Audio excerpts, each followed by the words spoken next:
ক্লাসে তোমাদের যে গণিত বিভাগের খ বিভাগ রয়েছে গণিতের অষ্টম শ্রেণীর জন্য, সেই খ বিভাগে আমরা কিন্তু প্রশ্ন অলরেডি সকল প্রশ্ন উত্তর করে ফেলেছি।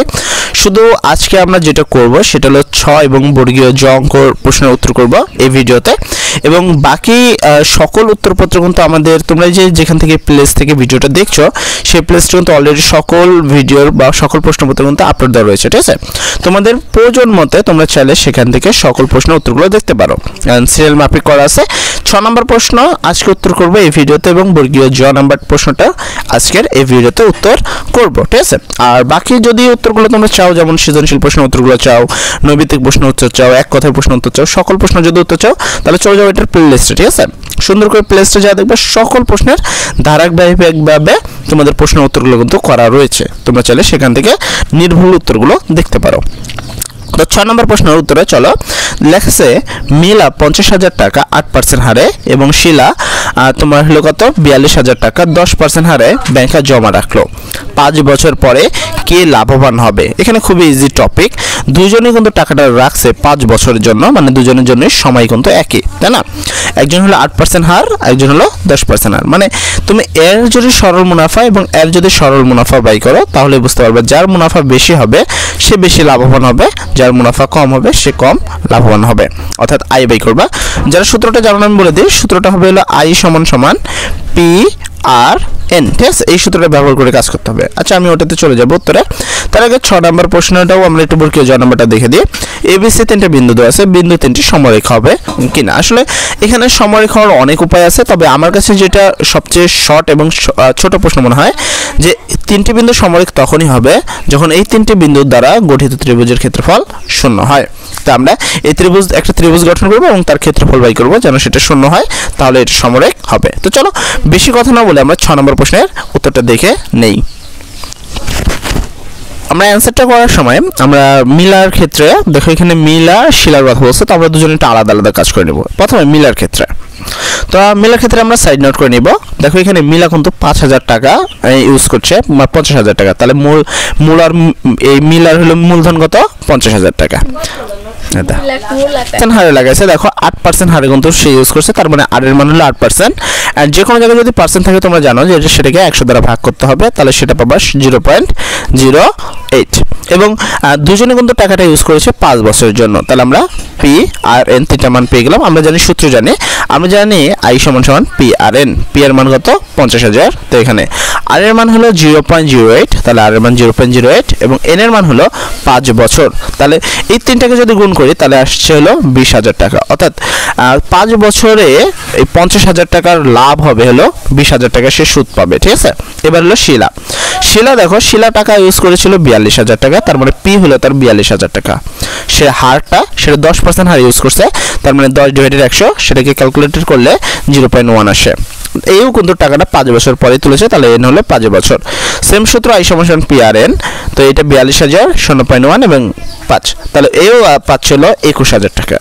তাহলে কে বেশি লাভবান হলো তুমি একটু খেয়াল করো। একজন তো 5 বছর পেলো 20,000 টাকা লাভ, আর একজন পেলো 21,000 টাকা লাভ। তাহলে তোমার মতে কে লাভ হয়েছে, 20,000 টাকার জন না 21,000 টাকার জন? অবশ্যই 21,000 যে টাকা পেয়েছে সে লাভবান হয়েছে। তো 21,000 টাকাটা কে পেয়েছে? দেখো 21,000 টাকা কিন্তু শিলা পেয়েছে, তাই আমরা বলবো অতএব লাভবান হবে শিলা। ঠিক আছে, তোমরা চাইলে এখানে একটু লাইন বাড়িয়ে লিখতে পারো, তবে 2 মার্কের জন্য আমি মনে করি আছে বেশি লেখার প্রয়োজন নাই। তো এর পরবর্তীতে আমরা চলে যাব বর্গীয় জ নম্বর প্রশ্নের উত্তরে। আচ্ছা, এর পরবর্তী ছিল যে বিন্দু 3টি সমরেখ হবে কিনা। তো সমাধানের শুরুতে আমরা লিখবো এবিসি সমরেখ হবে যদি ত্রিভুজ এবিসি এর ক্ষেত্রফল 0 হয়। সেক্ষেত্রে ত্রিভুজ এবিসি এর ক্ষেত্রফলের সূত্র হলো half into x1 y1 x2 y2 এবং x3 y3। ঠিক আছে, যারা এই সূত্রটা জানো সেটা জানো, এবং x1 y1 কে আবার কে রিপিট করতে হবে। এখানে হাফ আছে হাফ x1 y1, দেখো x1 y1 মানে এইটা। ঠিক আছে, পথে কত 3,2, তাহলে এই যে 3,2 খারাপভাবে লিখতে হবে। তারপর 5,3, তারপর হলো 5,3, তারপর কত তোমার 12,6, এই হলো 12,6। এরপরে আবার x1 y1 রিপিট, মানে 3,2, এই হলো 3, এটা কিন্তু মাইনাস না, এটা কিন্তু ঠিক আছে 3, জাস্ট এটা মার্কার মিস্টেক। তো এখানে তোমাকে কি করতে হবে, আর গুণ করতে হবে। যারা জানো তারা তো জানোই, যারা জানো না তারা জানবা। এটা গুণ করবা, এটা গুণ করবা এবং এটা গুণ করবা। তাহলে হাফ ছিল হাফ, 3 × 3 হলো 9, 5 আর 6 গুণ করে 5 6 30 আর 12 আর 2 গুণ করলে 12 দুগুণে 24, ঠিক আছে। তো গুণ করার পরে আমরা ব্র্যাকেট ক্লোজ করে একটা মাইনাস চিহ্ন দেব। এর পরবর্তীতে এই গুণটা করব সেটা উল্টাভাবে গুণ করব।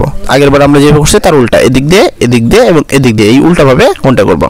তাহলে একটু খেয়াল করবা, 5 আর 2 5 দুগুণে 10, 12 আর 3 3 12 36, আর তারপর হলো 3 আর 6 3 6 18।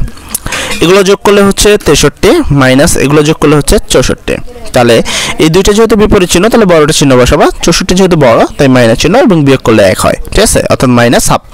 তার মানে দেখো তুমি একটু ভালো করে খেয়াল করবা, এই বিন্দু তিনটি সমরেখ হবে কি না যাচাই করতে হবে। তো আমরা উত্তরে কত পেয়েছি? আমরা কিন্তু উত্তরে পেয়েছি হাফ পেয়েছি, তার মানে আমরা কিন্তু শূন্য পাইনি। তাই আমরা লিখে দিব, আমরা একটুখানি নিচে তোমরা খেয়াল করবা, তাই তোমরা উত্তরে কি লিখবা দেখো, লিখবা যেহেতু ত্রিভুজ ABC এর ক্ষেত্রফল শূন্য হয়নি তাই বিন্দু তিনটি সমরেখ হবে না, ঠিক আছে। এই বিন্দু তিনটি সমরেখ হতে হলে এই জায়গাটা শূন্য আসা উচিত ছিল, কিন্তু যা কিন্তু আসেনি। তো এই ছিল আমাদের 6 নম্বর প্রশ্নের উত্তর। আমি আবারও বলে দিচ্ছি, তোমাদের বাকি সকল, ঠিক আছে, মানে ম্যাথের যত আগামীকাল যে এক্সাম আছে তার যেই প্রশ্নপত্র রয়েছে সকল প্রশ্নপত্র সব সলভ করে ফেলেছি আমরা, এবং সেই সলভিংটা তুমি যেই জায়গা থেকে ভিডিওটি দেখছো সেই প্লেলিস্টে কিন্তু রয়েছে। তো তুমি যেখান থেকে দেখছো সোজা চলে যাও সেই প্লেলিস্টে, আর যদি প্লেলিস্টে তোমাকে না দেখায় ডেসক্রিপশন লিঙ্কে চলে যাও, যেখানে দেখবে প্লেলিস্টের লিঙ্ক পেয়ে যাবা।